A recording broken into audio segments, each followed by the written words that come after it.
Frank, this is Alan. We're on the air live. I think we got all the technical bugs all set. How you doing tonight? Okay. Well, it's good to have you along, and as I make these last-minute adjustments here, let me just say, Frank, you've been doing so many things. I've been keeping up with you. I'm just so proud of what you've done. The last time you were on the David Letterman show, he found it hard to believe that you weren't expecting to make a profit from the album you put out with the London Symphony. He really, thought are you really not going to make profit? Like he never heard of anything like that. Do you find that to be the case when you tell people you're not making a profit from an album you're putting out? Well, I usually don't say that because this is the first time I've put out anything like the London Symphony Orchestra album, but the chances of that album selling a lot are incredibly small because there's just not that much of a market for that kind of a thing, and nobody's ever going to play it on the radio, so a lot of people will never even know that it exists. So, we didn't press very many of them. We started off with 6,000, and they all sold out. We pressed some more, but it hasn't sold very much. Well, I checked with a couple of the local record stores, and I guess at first they weren't sure how many to order, so they ordered maybe 5 or 10. But they've been selling out, and it's on back order, at least locally. So I hope that's a trend around the country. You're live and higher on QDR's East Coast Live. Thank you. What's your first name? Steve. Okay, talk as loud as you can because we have a hum on your line, so go ahead. Okay. You're on the air, and it might help if you turn your radio off completely so you won't get confused. Now, go ahead. Frank can hear you. Hello. Hi, Frank. This is Steve in Raleigh. Hi, Steve. Nice to talk to you. I'd like to say that I'm a big fan of yours, and I've got probably 40 of your albums, and I'm trying to get all of them eventually. But I just wanted to wish you continued success and let you know that there's a lot of people that enjoy what you do. And I'd like to ask maybe what some of your plans were for the future. We're working on another album now, and we've been refurbishing all of the older catalog, getting ready to do a digital release of that around Christmas. That sounds great. I'm really looking forward to that. Well, there's a lot more I want you to elaborate about that, Frank, because you're taking all these releases, all the old stuff, and you're remastering them using new techniques. You're packaging it all different. I'd like to hear the whole thing on that. You won the case from Warner Brothers. That's where it started, right? Well, it's not.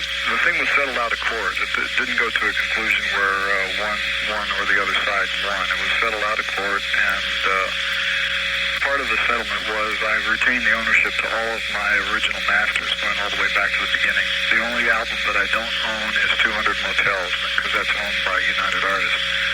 But everything else I have, and I'm going to remix it, remaster it, and put it out in a humongous collection around Christmas time. And we've been putting new drums on some of the old things, and just the other night we added an upright bass to Reuben and the Jets to give it a little bit more of that old-time flavor. Hello? Oh, yeah. Okay, I heard a little bit of silence there where no one was talking. Now, Steve, you sound a little nervous.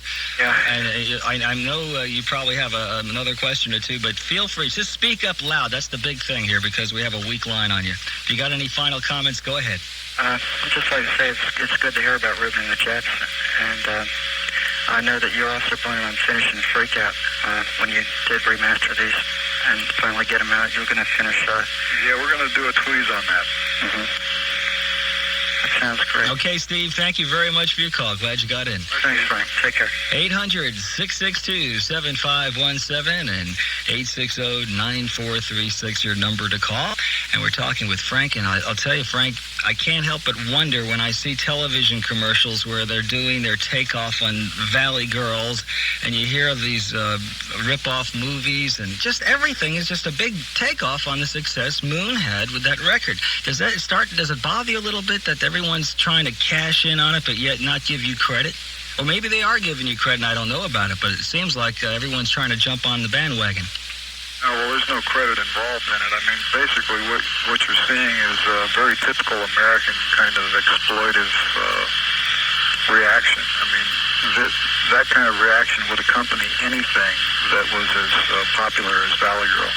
If it had been anything else, you'd see the same reaction. That's just the way the American businessman seems to work. They really don't have too much imagination. And something comes along to just repeat it until it's disgusting. Now, you're trying to say, in other words, if there's a lunchbox, and I'm not saying I saw a lunchbox that said Valley Girls, but could they do that and get away with it? Well, it depends. I mean, we have the rights to merchandise all that stuff, license it out. And there are some people who have tried to merchandise products without getting a license. We had to sue them. But whether they can get away with it is just a matter of what finally happens in the court. That's the ultimate decision. Frank, somebody told me tonight that you recorded a record a long time ago with Burt Ward. That's true. I produced it. I never heard this. Tell me the story about that. Well, Tom Wilson, who is the producer on the Freak Out album and Absolutely Free, and he worked on part of Rolling It for the Money. He had a job. He was a staff producer at MGM, and he had to pretty much produce whatever they told him to do. And this project came along where MGM had signed Burt Ward as a singing artist. Burt Ward is the guy who played Robin in Batman, in case anybody doesn't know. And they signed Burt Ward to a singing contract. Well, Burt couldn't sing, and Tom Wilson didn't really want to do the job. And I said, well, I'll do it. You don't want to do it, I'll take it on. So he said, okay, go ahead. And I did. And it was very amusing because Burt took himself very, very, very seriously. I mean, He really tried. Well, he did kind of try, but he took himself very seriously. Oh, I see. And he took his role on Batman very seriously. And it was one of the weirdest projects I've ever been involved in. I had to hire some backup singers to harmonize behind him to kind of camouflage the fact that he couldn't tell one note from another. But it was strange. Do you have copies of that around your house? The master tapes, actually. Great. I don't know whether it was ever released. Oh, apparently so, because the person I spoke with tonight knows a few people who have copies of this, but... I did 3 or 4 songs with him. One of them was called Orange Colored Sky. Another one was called Boy Wonder I Love You. Another one was called... I think it was called Autumn Love. And there was one other one. I can't remember the name of it. Now, were they... Bill of Rights. Bill of Rights? Teenage Bill of Rights. Teenage Bill of Rights.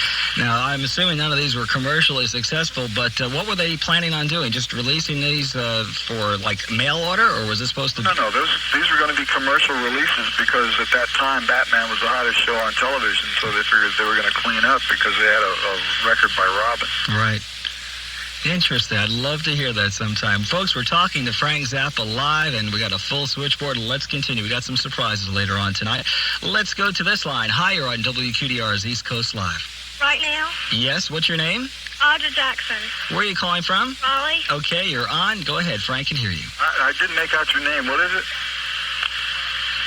Whatever your name is, you have your radio on, okay? So make sure your radio is off, and anybody else, make sure when you're on the radio, as soon as you hear me on the phone, make sure that radio is off. It'll confuse you with the delay. Okay, now the girl we have on the line, what is your name? Audra Jackson. Okay, Audrey's all we need. Frank can hear you. Speak right up.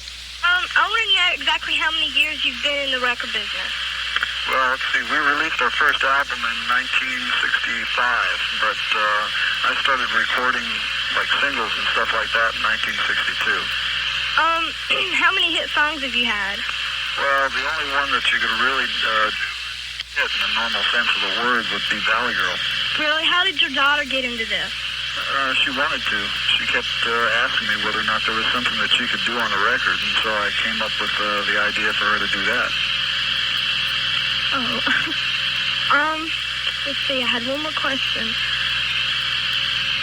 What album, are you working on any albums, right now? Or? Yeah, I'm working on a new one right now.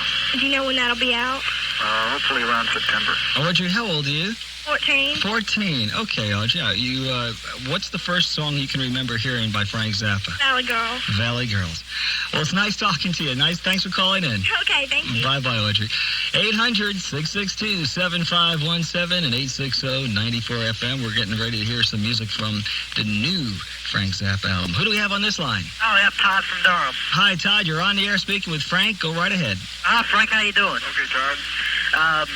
You've been my favorite musician for quite a while. I have a million questions for you. First of all, I'd like to know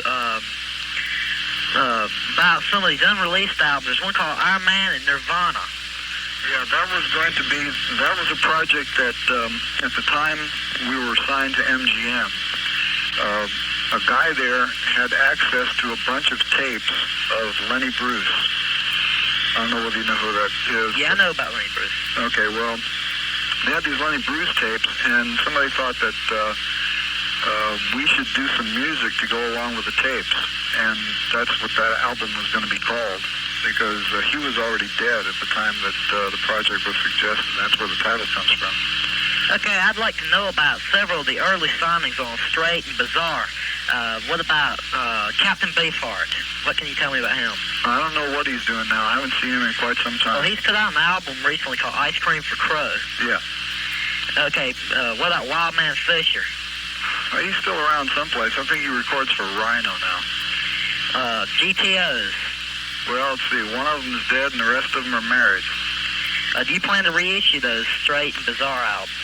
I don't have the rights to all of them. I have the rights to the GTOs, and I have the rights to Wildman Fisher.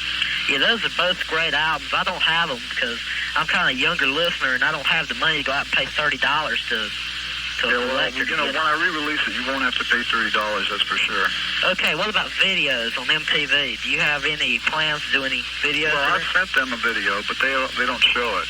Yeah, no, they do the same thing. Which one? You Are What You Is? That's right. Yeah, I've seen that on a local TV show. They refuse to show Captain Beefheart's videos, too.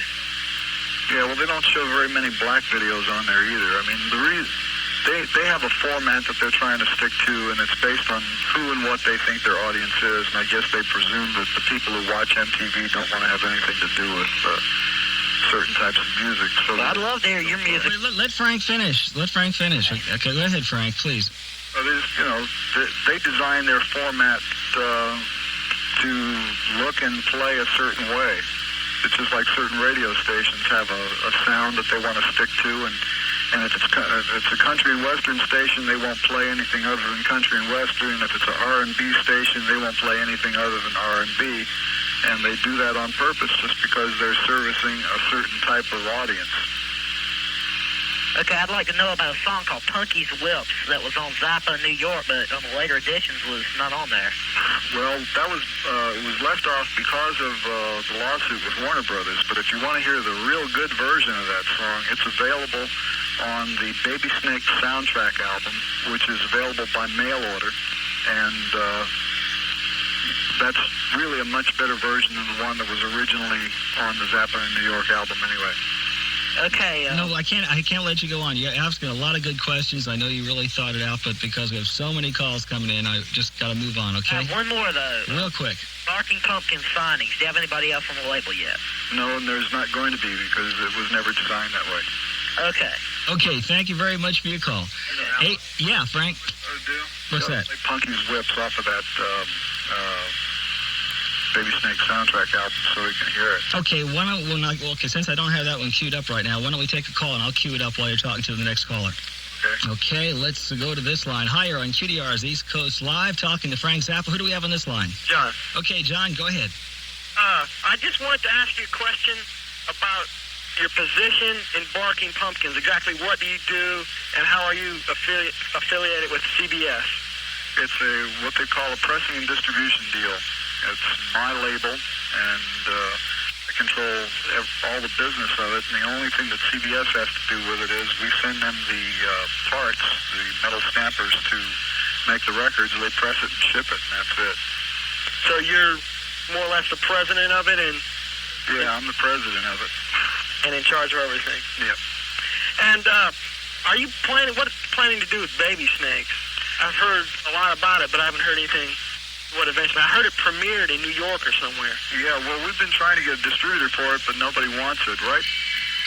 It's showing at the Laguna Animation Festival here in California, and it's caused quite a bit of commotion because people have been requesting it all over the place. And just the other day, there's some guys from the LA Times that came up here to talk to me about it because the picture took everybody by surprise that it was so popular. And I guess it's still showing in this one theater down there, but we've taken... Think I'll ever get a chance to see it anywhere around here? Well, I hope so, but see, the problem is, in order for it to get into a theater or drive-in near you, it's the problem of distribution. And the film companies that control all that are not interested in that type of product. It's just too strange for them. Are you planning on releasing it on a video disc or a video cassette? Oh, yeah, it's going to be available on video cassette very shortly, if you are interested, but it's going to be available only on 3/4-inch video cassette because it has a stereo soundtrack. And I don't want to put it out on VHS because it's always mono and the sound is crappy on that. So if you've got a 3/4-inch machine, then you should be able to get a video cassette of it. I think, well, they have, what, Beta Hi-Fi now. It's supposed to be better audio quality than cassettes. Yeah, but a lot of people don't own that kind of equipment because it's brand new technology. And there aren't too many places that I know of where you can get mass quantities duplicated in that medium, where there are places that can run off quantity copies of 3/4-inch cassettes with stereo track on it. Okay, Frank, sounds good, and we're going to get into some music here. Any more quick questions from this caller? Yes, I do. Okay. Hello? Hello? Hi, who do we have on this line? This is Carl. Okay, Carl, go ahead. All right, in the latest Rolling Stones, I see this ad for Frank Zappa live at the Palladium video cassette, and I was wondering if you knew anything about that. Yeah, that's something that's been done with my permission. It's a real cassette, and I don't know whether they're probably releasing some of those on VHS. And I think they are also releasing them on the 3/4-inch with stereo track, but it's a good show. Okay, yeah, because I think I saw some of it on USA Night Flight or something. Yeah, you could have. I just want to know, if it was just a bootleg or... No, it's not a bootleg. It's a real deal. Okay, because I'd be interested in getting it then. I also want to know, I heard something about you doing something on Broadway. Yeah, right now I'm trying to raise money to do a Broadway show. Is that just going to be a musical? Or? It's going to be a musical like you never saw before. Would it just be premiering in New York or whatever? Well, what I'm trying to do, it's a real complicated plan, but I'm trying to work out a deal where I can open it in 5 cities at once. Because the show, it's an all-digital show. Right. And I'd like to open it in London, New York, Chicago, Los Angeles, and Tokyo. Well, I'd like to get to somewhere where I could see it. That'd be great. Well, if you know somebody in Raleigh who wants to put up the money for it, we'll open it there, too. That sounds great. What are you talking about? To do this thing, to do it in the first city, it's going to cost about $6 million, and it's cost about $1.5 million for each city after that. Well, I'm afraid there's not that much interest around here. Yeah, that's a little hard to raise that kind of money. Yeah. Well, are you planning on doing any touring? No, I've stopped touring. Stopped altogether? Yeah, the only time you'll ever see me on a stage is if I'm doing something with a symphony orchestra. Now, last time we talked, Frank, you said you definitely stopped touring for the European countries, but you didn't say you were definitely stopping for America. Yeah, I pretty much gave it up. I just don't feel... There's just not that many people out there that are interested in what I do on a stage, and it's too expensive to put it all together and go out there and eat the dressing room food for 6 months out of the year, so I decided not to do it. Okay, Frank, we'll talk more about that later. Any more quick questions from this caller? No, that was all I had. So we're going to go right back to the phone in just a little bit. But right now, before we play that other song, Frank, I got that on one turntable. Let's play Cocaine Decisions. We got a lot of requests for that already tonight. Give us the story on Cocaine Decisions, and I'm playing this on the sampler. Okay, well, the story on Cocaine Decisions is that in Los Angeles, there's so many people who use cocaine, and so many of them are in positions where their incompetence, which could result from the use of that drug, could affect your life. In other words, doctors use it. You know, they're getting ripped, and then they'll go in and operate on you, and you don't know what's going to happen. And I'll give you a little story. My next-door neighbor is a urologist, and he's also on the California State Board of Medical Assurance. Now, that's the group of people who will take a doctor's license away if he's a bad doctor. And recently, they had an idea brought up before their convention by one of the younger members who suggested that if a doctor is caught using cocaine for recreational purposes, that he should not be punished by the board. And everybody on the board voted in favor of that except my next-door neighbor. I mean, can you imagine that? That's showing you that there's so much usage of that drug in the medical profession. And there's always a chance that the guy is going to get nabbed driving home or something like that. And they're trying to fix it so that legally he won't lose his right to practice because he's ripped. That's incredible, Frank. Now, what's the basis for their decision? They must have some kind of an argument. Well, it's just that there's so many people doing it. The danger is that, you know, you're going to run out of doctors. If you take everybody's license away because they're snorting cocaine, then you won't have any doctors. That's the reason why it was brought up. But it didn't pass because it has to be unanimous to pass. My neighbor voted against it, and I'm thankful for that. But they're bringing it up again.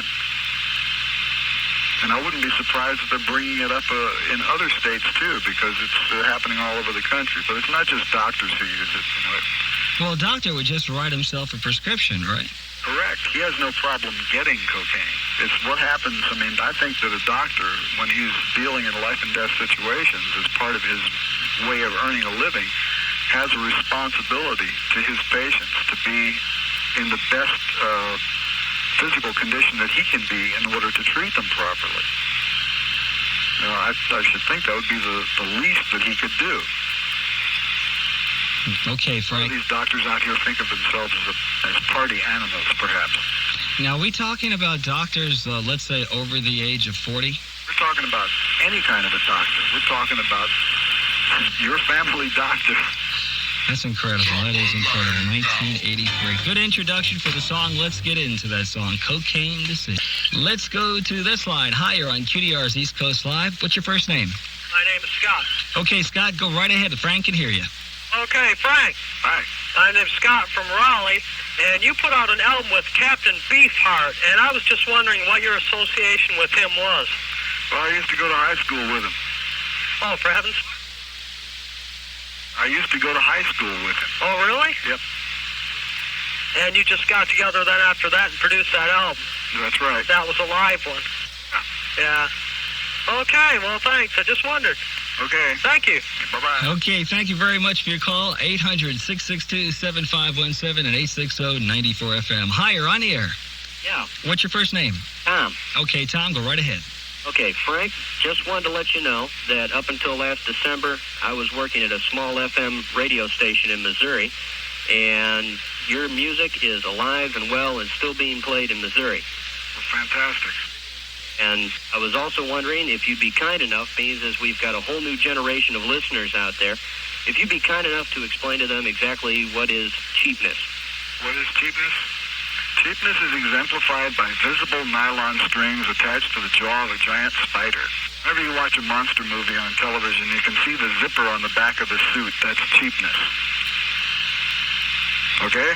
Sounds good to me. All right. Let me get an idea. Now, how old are you? I'm 27. 27. Okay, now we had people like, 14 years old. We got a girl calling that heard Valley Girls for the first time. And because of MTV and because of a lot of things, Frank has, like you said, a whole new generation of fans out there. And it's really amazing. And what you find out, too, Frank, is when you work with a lot of the rock bands and do interviews with these people, and your name comes up in conversation, there's a very warm spot that they have for you, things that they never had a chance to tell you. They figure they'd probably never meet you, so they just keep it to themselves. But Frank Zappa has touched the heart of so many of the top rock musicians in the world today. You wouldn't expect it, and that's what we're going to be talking about a little bit later on. But it's good to hear from one of the original fans. What was the first album you bought from Frank Zappa? Well, oh, geez. I guess it was 200 Motels. Yep, that was 1970.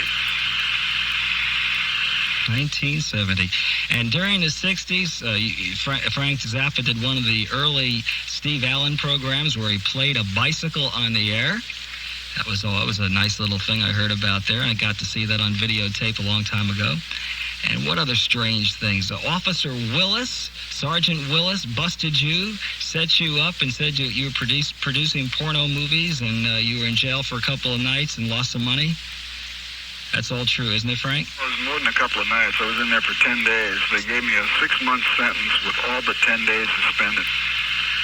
Oh. And 3 years probation after that for doing nothing. I was framed. And during those frames, you were really a little bit paranoid, would you say? Yeah, well, anybody who's on probation with California is back in jail if you're on probation if you get a traffic violation or something like that. They'll stick you back in. And 10 days in jail was quite enough for me. Did not enjoy it at all. And the idea of going back in and spending the rest of the 6 months because I might make a wrong turn or something, it's the kind of a thing that makes you want to look over your shoulder all the time for policemen. And you, even though at that time you already explained that you do not do drugs, you're against drugs, when you go to airports and you were arriving in towns with your band, because of your long hair and your appearance, were they searching you a lot? In the early 60s? Yeah. Yeah, quite a bit, especially when we would go to Europe. That's where they really would do it. Okay, let me thank this caller. Well, I appreciate it. Okay, bye-bye. Bye-bye. Okay, we have a little surprise, Frank. As I told you before, I meet a lot of bands, and there's a warm spot in their heart for you, Frank. And a couple of months ago, well, before I even tell you who it is, let him tell you. Who do we have on this line? Is this George? George Thorogood. George Thorogood calling in from Pennsylvania. Great to have you on the program, George. You're on live. Hey, thanks, man. And Frank Zappa is on with you. He's home in California. Frank, can you hear George Thorogood? Cam, what are you doing in Pennsylvania? Working there? No, I'm just sitting here with my guitar. I got an apartment in the Delaware Valley, just across the Delaware line. Huh. How's everything in California? Okay. You guys touring? No, not right now. We're not. We're working on putting some new songs together. Well, keep playing the blues. Well, yeah, we're trying to play some blues. We're putting together some country and western songs too. Yeah. Yeah. How about yourself? Well, I'm working on another album right now. Oh, that's great. I like all of them. Yeah? Yeah, I especially like that one where everybody freaks out on it. All right, which one is that? There's the first one, I guess. I got it in March of 1967, I think. Yeah? Yeah, it's a classic. Yeah, that can give you a headache, that's for sure. George, do you still have that copy? Yeah, I got that kicking around here someplace. That's interesting. Now, you told me a couple of interesting stories when I talked to you around Christmas time about Frank Zappa. Isn't there a friend of yours or somebody in the band that used to know Frank or something like that? It's very... No, he never, I don't think he ever met Mr. Zappa. He had a band that he kind of patterned his first band after Frank Zappa's band, the Mothers of Invention. And the bass player in our band, the Delaware Destroyers, Billy Blau, used to have a band called Rudy Baker and the Vegetables. And they kind of patterned their style after the early Frank Zappa material, and they wrote their own songs and things. And then later, Billy, he's in a band with me now. And he's always been a Frank Zappa and the Mothers. He really knows a lot about your music, awful lot about it. I followed you through the years and through the records and everything. Been to see you play a whole bunch of times. But he really, really knows every song, every musician used all this stuff. But he's very quiet about it, It's not. He's not loud like me. Yeah, it has to be because it's a disease. What's that again? It has to be because it's a disease. It's a disease? Well, I'll tell him you said so. Hey, the first time we all came down to hear your band play was in a place called The Trauma in Philadelphia. Do you remember that place? Yeah. It was that Christmas night in 1967, I think. Yeah, that's a million. And I went in and I checked you out playing, and you had a whole bunch of guys in your band. And it was a great evening. great evening. Then I came back about 2 years later in the summer of '69, I think it was, and checked you out in the Academy of Music in Philadelphia. And also in the Electric Factory, we saw you play there once. And one time in the Spectrum, we saw you play. And then we saw you play in England last summer, I think it was. Are you from Philly? I'm from Delaware originally, but Philadelphia's both from our main stomping grounds, you know. But we went and saw you play over there in London someplace, and when that was really good too. And I think you had a son come out and play with you. A young boy come out and play guitar. That was my son. Yeah, he played exactly like you too. It was great. It was, well, I imagine if he was your son, he would play a lot like you.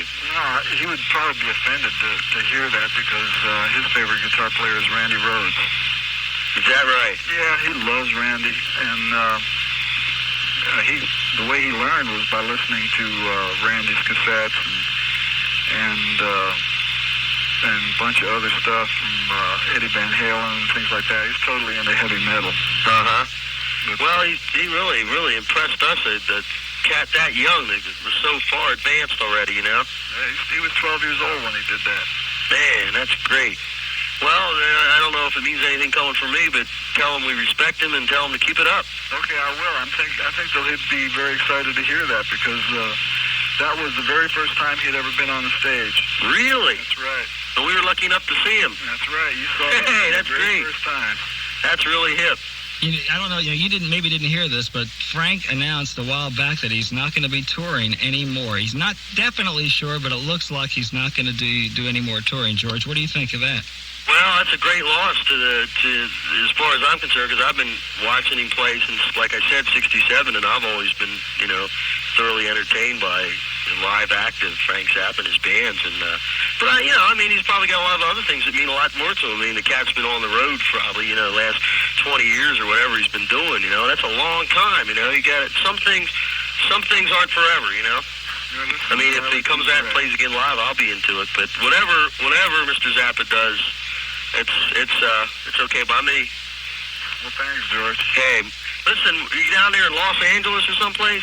Yeah, I'm in L.A. Well, if I ever get the chance, I'd like to stop in on you and just come by and say hi. Please do.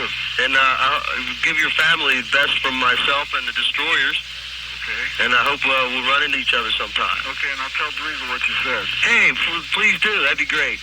Okay. Nice well, listen, cats, I got to go. And Mr. Zappa, it's been an honor and a pleasure. I've been waiting a long, long time just to talk to you.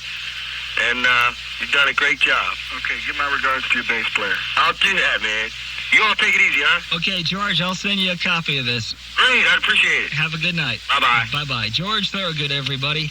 Somebody, I guess, Frank, you haven't had the pleasure of meeting before, so... I've never met him before, seen him on TV, but that's as close as I got. Yeah, well, okay, I was going to ask you an obvious question, but now that he's off the air. But anyway, I'm sure... Are you into his music?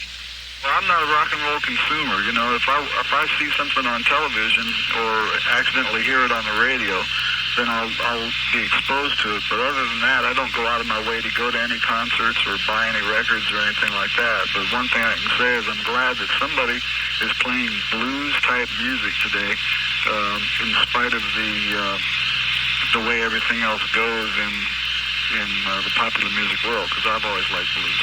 And I'm glad he's doing it. Okay, Frank, what we're going to do right now is give you a little break. Hello, Frank. Hello, Frank. Nice to have you back. And what can I say? We're getting an enormous response here. We got calls coming in from all over. Some questions, Frank. Let's talk a little bit more about Moon. What is her plans? What is she doing now? Has she got something new coming out soon? Well, right now she's working on a career of being an actress. And... they keep sending her really stupid scripts, but so far she's been smart enough to turn them all down. Whenever she's on television, she does a great job. She looks good on TV. She doesn't appear nervous, and she's very aggressive, and yet she comes across very sweet. And the times that she's on television with you, sometimes she overshadows you with the attention. How do you feel about that? Well, I mean, if she's on TV with me, obviously people would rather talk to her because... she's very special. She's brand new and she's special. She certainly is. Okay, Frank, let's go to the phone. We'll go to this line. Hi, you're on QDR's East Coast Live. We're talking to Frank Zappa. What's your first name? Hi, this is Steve in Raleigh. Hi, Steve. Nice to have you along. Go ahead. Frank. Yep. Hi. Hi. I got a couple of questions for you. You said you're releasing a lot of your older material. You're re-releasing them? You did some soundtracks for some movies a long time ago, Run Home Slow and The World's Greatest Sinner. Do you have any, is there ever a possibility of that material coming out at any time? No, I don't have those tapes. Not at all? No. Do you even have copies of the movies? No, I don't. You don't? Nope. Oh. In other words, all that material is gone forever? Well, it's not gone forever. Somebody has them, but I don't. I don't have any control over that material. Oh. That's a shame, because I've seen Run Home Slow before. That came out in when, 1963? Yeah, something like that. Do you know somebody who has a copy of this, Dave? Yeah, I've worked in some TV before, and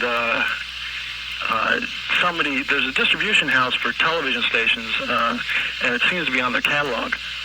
So as far as I know, some TV stations, if anybody ever wants it, can order it and play it on the air. That's how I saw it originally, a long time ago. I don't even remember seeing the finished version of it. Of Run Home Slow? Yeah. With Mercedes McCambridge? Yeah, I know who's in it, but I don't remember ever seeing the thing finished. I just did my part of it. I saw it. My favorite part was the kazoo section where all the money was blown away in the sand. Yeah, did you recognize Duke of Prunes in there? Yeah, and King Kong also, correct? Am I correct on that? Yep. Okay. I got another question. Can you get a copy of this for Frank if he would want one? Frank, if this guy could dig up a copy, would you want a copy? Sure, I'd love it. Okay. I think I might. I can check it out. All right, let me know if you can, Steve. Get in touch, and I'll make sure Frank gets a copy of that. Sure. Okay. What about some of the other films that you'd worked on that sort of didn't go anywhere, like Billy the Mountain or Uncle Meat? Will they ever be finished? There never was a film of Billy the Mountain. There is some animation that was started on it, but never a complete film. And as far as Uncle Meat goes, I've already edited 40 minutes of that. I work on it in my spare time, and one day it'll be done. I don't know whether or not you'll ever get to see it, because it's so weird that it's probably going to run into the same problems that I have with Baby Snakes, and that's getting a distributor for it. Well, I've got the booklet to Uncle Meat. I know that came out with the first pressings of the record and then sort of disappeared. Why was that? Say that again? The Uncle Meat booklet. Yeah. Why did it disappear after the first few pressings of the album? Probably because Warner Brothers wanted to save some money. Oh, so in other words, it wasn't your choice? No. Oh. Does 200 Motels look like it might ever reappear anywhere? Because it used to play all the midnight shows up until a couple of years ago, and now it seems to have... That's owned and operated by United Artists Classics, UA Classics, and I have no control over it. Oh, okay. One other question. It seems that you're playing a lot of... Well, you were playing when you were on tour, which is... I'm personally sorry to see you not play anymore. I followed you for about... 6 or 7 years when I was living in New York. I used to see you a lot at the Palladium and Stony Brook University and places like that. But I heard you were doing whipping posts there for a while. Why was that? It was a long time ago when we were playing in Finland. A guy in the audience in Finland called it out as a request, and nobody in the band knew it. And I thought, well, one of these days I'm going to have a band where somebody knows it, you know. So when Bobby Martin got in the band, he knew it. And I said, well, it may be a little late, but that guy in Finland is going to get his request. So we not only played it on the tour, but I have 2 great versions of it on tape. And I'm going to choose between one of them and put it out on a record. So you did the song as a revenge for people calling out for it, or you just happen to really like the song? Yeah, I like the song. Oh. And I just thought it would be great to do it.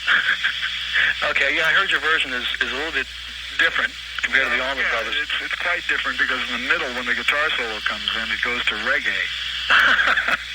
Oh, man, I'd like to hear that. There's so many things, Frank, that I guess you haven't gotten around to putting out yet, huh? Yeah, I wish I could put them all out, but, you know, that's... Expensive. When you reissue the old Verve material on that, are you going to have the original covers to the albums? No.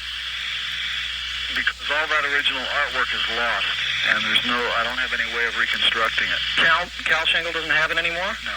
Because he had some sort of display in New York at a rock convention a couple of years ago, and he had the original to Uncle Meat there, and I think one other. I can't remember what it was. But so in other words, all those records that will be coming out will have totally different covers. Yeah, because they're not going to be released individually. They're going to be released in boxes. It's going to be 5 boxes with 7 records each. And just blank sleeves, or? Well, there'll be some decor in there. Oh. I don't have the original artwork anymore. That's a shame. Yeah. Well, there's been one or two books out on you. Do you think you'll ever write your own bio or anything like that? Well, I'm not writing a bio, but I am writing a book. I'm writing a storybook. A fantasy, or? Yeah, it's got all kinds of funny stories in it. And the reason I'm able to do all these projects at once is I got myself an IBM personal computer, learning how to work the sucker. And so I've actually been spending a lot of time at the computer working on the book and working on screenplays and things like that. And it goes so fast that it doesn't interfere with the rest of the work that I do in the studio or on the film. That's great. As far as the Burt Ward single goes, I've seen it, and the one side I remember was Boy Wonder I Love You. Yeah, it's a pretty funny song. Yeah, it is. I wish you'd re-release that somehow. The person I know has it. I'm supposed to get a cassette copy of it. It's Joey Psychotic who has it. I don't know if you remember him. Yeah, I know Joey, but I don't own the rights to it. MGM does. Boy, do you ever think you will own the rights to half this material that's floating around of yours? Well, I own the rights to all the stuff that I did, all my catalog, except for 200 Motels. Right. But all these other little, individual single projects I did for other people, they own them. I don't. Would you ever want to own them? No, not particularly. Not particularly. I don't think that I would go out of my way to spend money to get ownership of the Burt Ward single. Okay. How did the John Lennon concert at a Fillmore situation work out? How did that happen? A guy who writes for the Village Voice thought that he would surprise me one day. And I was awakened early in the morning with this knock on the door, and stumbled to the door, and there was John Lennon with a guy from The Voice with a tape recorder, rolling, ready to record my response to finding John Lennon at my hotel door, which was on in. And so we had a little talk that afternoon, and I asked him whether or not he'd like to come down to the Fillmore and jam with us, and he did. Oh. Now, he remixed a lot of that. At least that's the way it looks, the way he's rewritten on the inner sleeve of the record. Does that sort of thing bother you? Well, the deal was that when the recording was made, we were already set up to do a live recording down there. I didn't bring a truck in just for that. Right. The Fillmore East album was recorded during that same period of time. Right. But the deal was he had the rights to take a copy of the tapes and mix it for his use, and I had the right to take a copy of the tape and mix it for my use. But the sad part of the story is that not only did he remix it, I don't know whether it was his idea or Yoko's idea, but there's a song on there called King Kong. Yeah, he called Jamrag, yeah. And claimed the writing and publishing for themselves, which is really one of the lower things that a person in show business can do. I mean, anybody who listens to that and thinks that the band just made it up on the spot is crazy. That's obviously a written song, and they had nothing to do with the writing on it. So this was very distasteful what they did with that material. Oh, sorry to hear that. One more question. Then I have... No, that's about it. I know I've occupied a lot of time here. I just want to say that I've been listening to Frank now for many years, way back, so I can remember when Freak Out came out and looking at We're Only in It for the Money and wondering why this record cover is inside out. Not because the Beatles wouldn't let us do it right side out. You're kidding. They blatantly said that you couldn't have it right side out? That's right. Well, you've got some interesting Beatles stories there. Yeah, the Beatles weren't from heaven. Okay. Okay, well, thanks a lot. I really appreciate it. And Frank, I'm going to be keeping up with you as much as I can. And if you ever decide to go on tour again, I'm going to be out there watching. And do you ever think you'll ever play with the Boston Pops? Since you're playing orchestras now? Well, I don't know. I rather doubt it. You don't think John Williams will call you, huh? I don't think so. Oh, okay. Oh, Bart, well, speaking of orchestras, really, one more very last question. You did something with the LA Philharmonic and Zubin Mehta when you originally did the 200 Motels situation. Now, I've heard tapes of that. Will that ever come out legitimately, or did I hear something that I shouldn't have heard? You heard a bootleg. I heard a very bad bootleg. Okay. I don't own it. I only heard it. Okay. Oh, okay. Oh, thanks a lot, then. Thank you very much for your call, Steve. Have a good night. Bye-bye. Okay, 800-662-7517, statewide toll-free from wherever you're listening. Frank, we do this every program, and it's neat just to give you something to talk about. Just a subject off the wall. It might be crazy, but whatever comes to your mind, talk about. If you don't want to talk about it, that's fine, too. Then we'll go back to the phone. Let's talk about the sex and drug scandals in Washington. What's your feelings on what's happening there? Have any thoughts? Yeah, I think that probably what got on television is only the tip of the iceberg, and that the amount of publicity that has been attached to it is it's exploitive. I mean, it's not that I don't think that a 16 or 17-year-old page should be having sex with somebody in Congress, because I think that if the person is above the legal age, and I don't know what it is in Washington, D.C., then they have the right to make up their own mind about what they want to do with their body. But it's just the whole sleazoid atmosphere of the way that the lawmakers conduct themselves. It's all so naughty and juvenile, and then when it finally gets in the papers, they're so contrite. It really makes you want to puke. Okay, Frank, enough said on that. Let's talk about education. Well, as we all know, and I'm sure the people listening to the show, since a lot of them are in school, but the school they attend really isn't very good. But one thing that is a contributing factor to the low quality of education in the United States is, I don't think, based on what I've seen of teenage behavior in recent years, that too many of the kids who are in school really want an education. They have the impression that they're forced to go there and they just have to spend a certain number of hours there at school, and it's a social event. And they'll do anything they can to avoid being taught because everybody thinks they already know what they need to know because they saw it on television. It's like the song Teenage Wind in a way. Yeah, but I mean, there's a general arrogance on the part of the students toward education itself. Partly that that attitude is deserved because the quality of education they're offered is so poor. But there's that arrogant attitude that you can't teach me anything because I already know. And there are a lot of things that you're not going to know until you're really out there in the world working and finding out how things really are. And so the kids lose out, partly because their parents are trying to save some money by not spending it on schools, and partly because the kids refuse to learn. If you really want to get a good education, and I've said this over and over again before, the easiest way to do it is to go to the library because it's free. The books are all there. You can go in and teach yourself what you need to know, but you have to have the desire to increase your intelligence, to increase the amount of knowledge that you've got to learn. So how do you expect to earn a good living or to be comfortable when you get out of school unless you can deal with things like that? Kids don't communicate. They get high. They have a good time. They wait for somebody else to take care of them, and they're not really facing the reality of what's in store for them once they got out of school, because it is definitely no picnic. And you're going to need all the equipment that you can get your hands on in terms of education in order to survive once you get out of school, because nobody likes you. You get out of school, it's a very awkward age. You graduate from high school and it's time to get a job. Nobody wants you.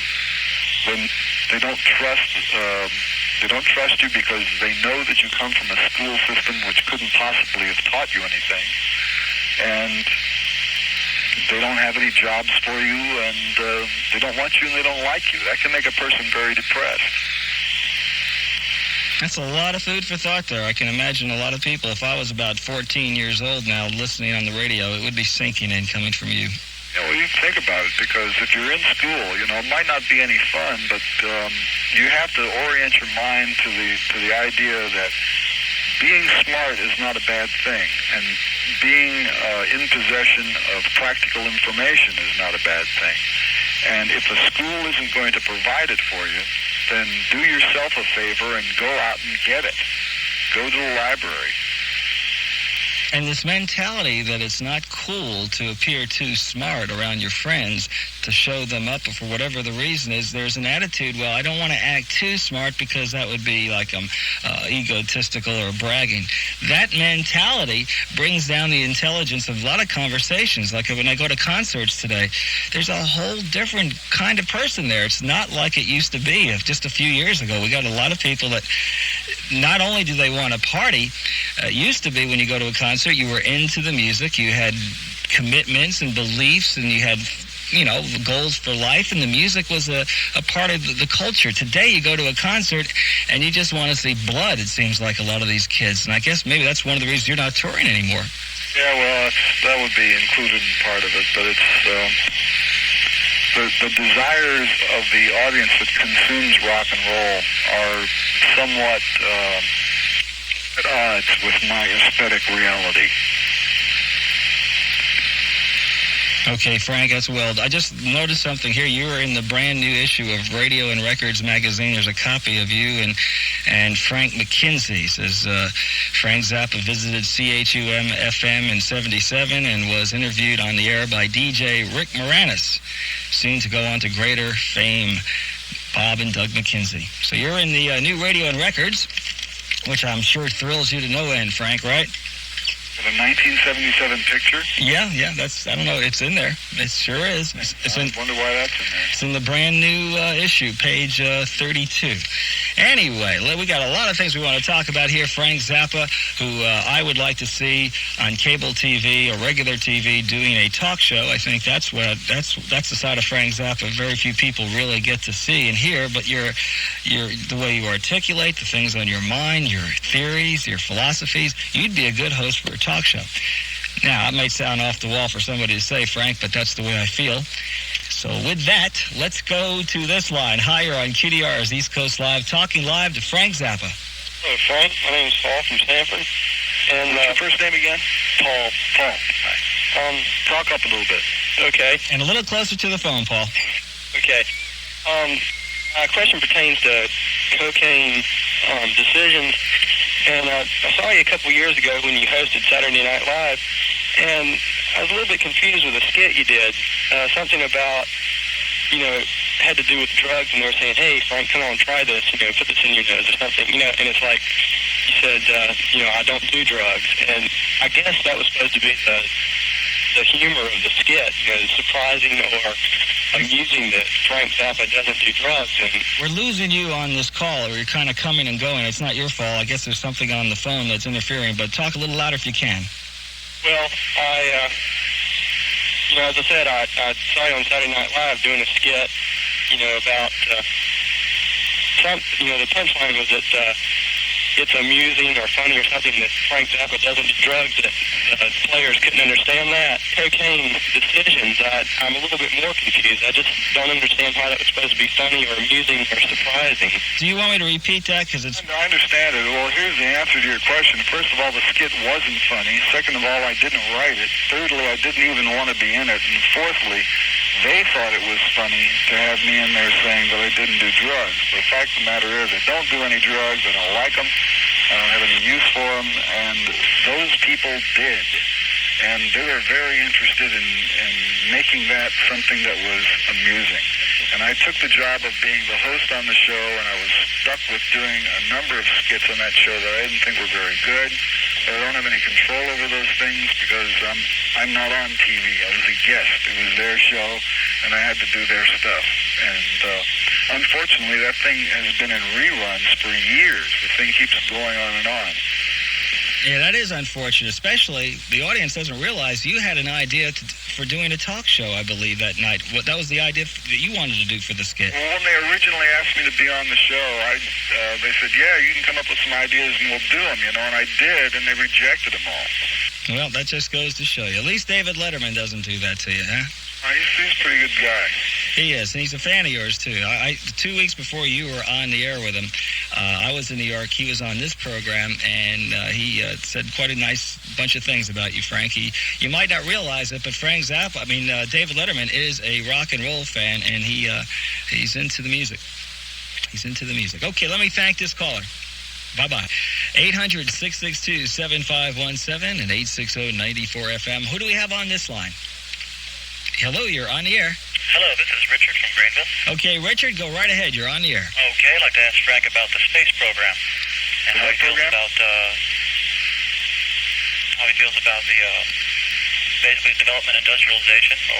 All right, Richard, I got to ask you, make sure you have your radio off, and if you speak a little louder. He wants to hear your feelings on the space program, Frank. Space program? Right. I think that, unfortunately, it's being neglected. You know, what happened in the last few years, especially since Reagan has been in office, is he had this little plan, but this is my own personal opinion now, okay? I believe that he and the people who control him, because the man has no real ideas himself. He's a total puppet. And somehow there was this plan to reorganize industrial America. Most of what has been enacted in terms of legislation and changes in government regulations pertaining to business have been geared at improving conditions for large manufacturers. And I think that conditions should be improved for manufacturers, because if they're doing well, then obviously they can hire more people and everything's going to be better all around. But the techniques that were used were very dangerous. In other words, that depression that we are trying to climb out of was something that was manufactured. You know, they told you, stern medicine to correct the inflation and all that stuff. Okay, so the whole economy takes a nosedive. But in doing so, when people are in a financial bind like that, they start worrying about very mundane things, and they don't think about the future, and they don't think about art, and they don't think about music, and they don't think about things that are beautiful. The only thing they think about is economics. And today, if you look at the news, there's more stuff on the news about financial matters, economic matters, because they presume that that's what everybody cares about. Nobody cares about space, They're not that enthusiastic about whether or not we can send something to Saturn and get a picture back. Correct. They're more concerned about whether or not they're going to be able to keep their job. How are you going to feel if it goes toward military-based operations rather than for the benefit of mankind? I can't hear you. You have to speak up. Okay, how do you feel about space exploration or space industrialization going military? I'll repeat that for you, Frank. I understood it. Okay, well, the thing is, it was always military. Well, it's always been military. Who do you think has been sending that stuff up there? Okay, the Boy Scouts? Okay, how about the killer satellite program? What's the deal there? Where are we going with this thing? What's going to happen? I have no doubt that if there is a weapon that a man can conceive of, man will build it. That is a temptation that man has never been able to resist. The minute somebody thinks up a weapon, somebody will find a way to build it, no matter what it costs or what the potential results are, because people love weapons. And that's it. You can't stop it. It's human nature. People love to kill. It's a sad note. Yeah, that's a sad note, but... I think it's something you're going to have to face, I've never, in all my years, seen any example of goodwill toward man. Nowhere. It is a pure piece of fiction. I appreciate your comments tonight, and I'm glad I got to talk to you. Okay, Rich, thank you very much for your call. And Frank is on the line. And before we go back to the phone, Frank, let me talk to Diva again, your youngest. Okay, we're going to talk to Diva now. She's going to be 4 years old, I believe. Hi, Diva. This is Alan again. This time we're on the radio. And tell everybody how old you're going to be at the end of the month. 4 years old. And right now, what are you wearing right now? Are you getting ready for bed? Are you wearing pajamas or what? Not wearing anything. You're not wearing anything? I'm only wearing shorts. Oh, okay. Well, that sounds like you're nice and comfortable. Let's see. What did Daddy and you and the family do today? My wristwatch is on me. I watch. That tells me what time is it. Uh-huh. What else did you do? I didn't do anything. I just watch TV. Oh, well, that's nice. Let me ask you something. Do you have your own record player? No. You don't have your own record player? Do you like to play records? Yes. What do you think of your daddy's music? I go downstairs and hear the music, but he got the television down there. Oh, yeah? Yep. Do you have any friends in your neighborhood that you play with? I don't have a neighborhood. Who's your best friend? Frank. Frank? Your dad's your best friend, or you have another friend named Frank? I don't have another Frank. So you're saying Frank, you mean Daddy? Yeah, Frank Daddy. Frank Daddy. I see. Do you ever do you ever have arguments with Moon or with Dweezil sometimes? No, with only Ahmet. Oh, you have? Really? Yeah. Well, I'm sorry you have to... Where's Ahmet right now? Hello. Hi, Frank. that was cute. That was cute. Would you like to talk with Ahmet? He just walked in. Oh, Ahmet just walked in? Yeah. Well, let me talk to him. Yeah. All right, Ahmet we're talking to the Zappa family here, and we just talked to 3-year-old. Okay. Hello? Diva was on, and this is Ahmet. Hi, Ahmet. Hi. Hi, this is Alan Handelman. I never talked to you before, but I'm a good friend of your dad's. We're on the radio now from Raleigh, North Carolina on WQDR radio. How old are you, Ahmet? 9. 9 years old. Where did you just come from? Where were you tonight? No place. Sitting home. Oh, you've been home all night? Yeah. Well, when you get to go out, when your dad lets you go out on, let's say, not a school night, but let's say on a Friday or a Saturday night, how late can you stay out? I stay up, out? Well, out of the house. Does he have a curfew for you? No. No curfew? No. You mean you're allowed to come home at 1 o'clock in the morning if you want? I came back at 2. But you have to tell your dad where you are, right? No. Oh, you don't? Well, okay, I just want to find out, how much freedom you have there. Let's see, what are some of the rock bands that you're into? Name some of the bands that you like and maybe buy the records. Michael Jackson. Yeah. Stray Cats. Oh, yeah? Police. Uh-huh.